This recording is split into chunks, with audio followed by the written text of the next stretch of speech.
What's Gucci with a veterans military? Today we're going to be talking about sleep apnea VA claims, how to get service connected, get 50%, get the bag before any proposed changes to the VA disability rating take effect. Hey, y'all might want to jump on this before that silver bullet comes out and catches you unexpectedly. Hey, as always, y'all like this type of content, like, share, subscribe, comment down below your personal experience when it comes to sleep apnea VA disability claims. If you tried to submit a claim, you were denied, or you were service connected, let's know. And I know the VA has been giving out a lot of 0% right now for sleep apnea. Let me know. Let's get into it. So first of all, the current rating criteria is easy. It's not easy. It's simplified. So the current VA disability ratings for sleep apnea is going to be 0, 30, 50, and 100%. 0%, you got diagnosed with sleep apnea, but you do not require the use of a CPAP machine, nor do you have daytime sleepiness. You're falling asleep during the day, driving, at work, whatever the case may be. 30% for sleep apnea. That's when you have daytime sleepiness, sometimes known as, I think it's hypersomnolence. Not doctor. Now I'm going to try to pronounce that word, but hey, y'all know what I'm talking about. Daytime sleepiness is after you've woken up, you've gotten ready for work, you get to work or college, school, whatever you're doing about your day, you're falling asleep at unideal times. At 9 o'clock in the morning, you're choking on your tongue at the desk.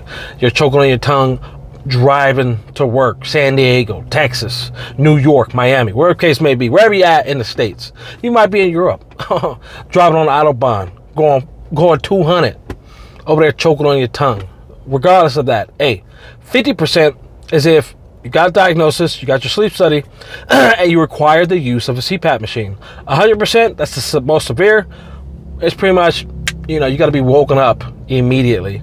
I only know one person. He's the only person I know who has 100% alone for sleep apnea. So it's definitely possible. It depends on your severity of symptoms. And what does that mean?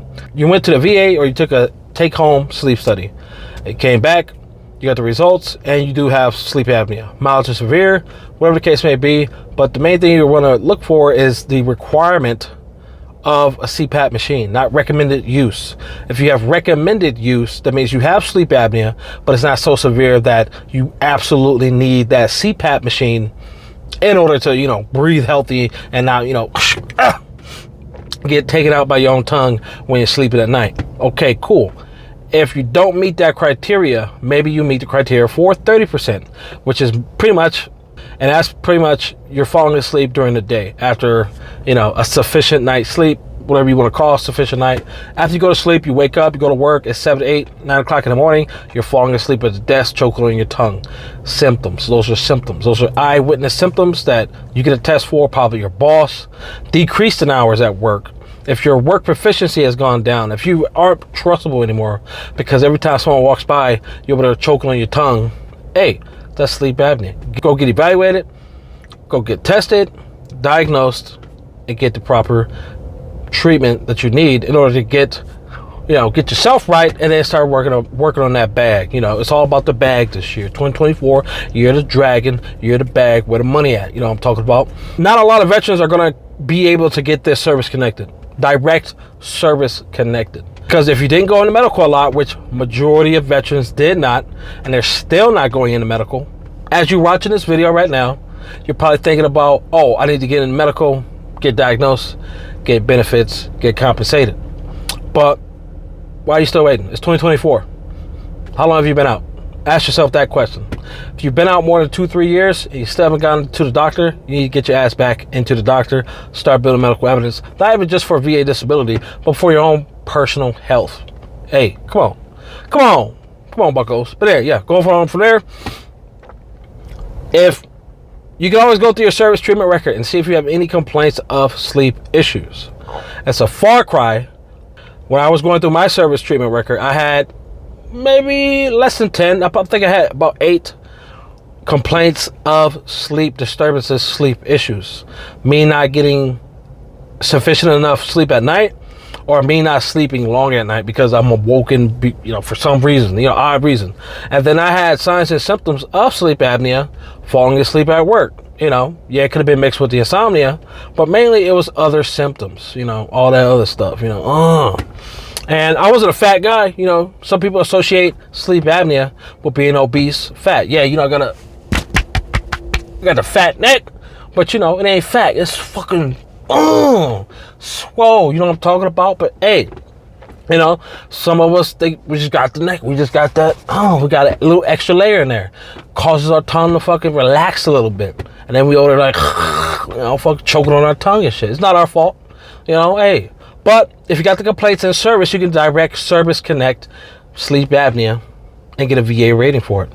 If not, you're going to have to take the secondary route. There's a lot of disabilities that are known secondaries, well, that are known primaries to sleep apnea. But a secondary disability, regardless of whatever it is, sleep apnea, PTSD, insomnia, anxiety, depression, sciatica, the secondary disability has no merit if you do not complain to your doctor that your primary disability in which you're already service connected for, is causing sleep apnea, is causing insomnia, is causing IBS. You know what I'm talking about?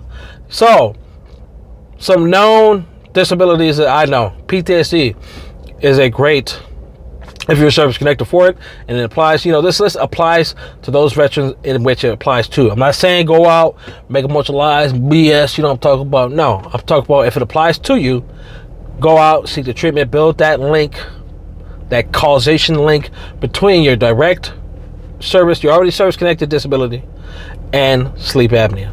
So, PTSD to sleep apnea. Mainly they want to go with, you know, weight gain, medication, stuff like that.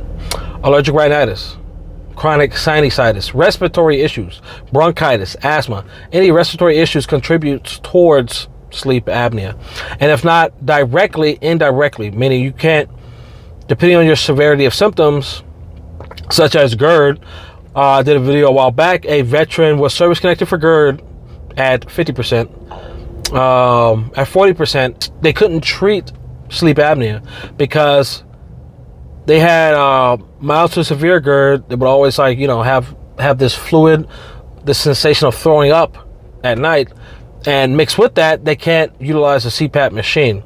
So that veteran alone was able to get service connected, and a few other veterans, but his stood out the most. You know, this veteran stood out the most. They was able to get service connected for sleep apnea secondary to GERD because they couldn't treat sleep apnea due to how severe their symptoms were of GERD. Lumbosacral strain, low back pain. Depending on your severity of symptoms for your low back, like say if you're at like 40% low back, if you're service connected for low lumbosacral strain and it's caused you not to be able to physically work out anymore, maybe you can't walk, maybe you can't run, whatever, you're less active. That less activity contributes towards overall weight gain, especially if you don't have a sufficient diet. And if you don't have a diet, you're not eating healthy, you're gaining weight because your back is all jacked up, you definitely got to put in that work, start making those complaints to get a sleep study ordered, tested either in person or at home, get the results, get diagnosed, and then that'll be your link between the two. So obesity is usually the intermediate step between already service connected disability and sleep apnea if it applies to you, usually through severe pain or mobility issues and or medication, you know, weight that is gained through the use of medication. So hey, as always, you like this type of content, let your boy know. Oh yeah, so I was able to get sleep apnea direct service connected because I had a lot of in-service complaints. Not a lot, but I had, like, you know, 8. I'm thinking 8. 8's coming to mind. I think I had 8. I had some good buddy statements from my last duty station in which I had majority of my symptoms of sleep apnea witnessed by people.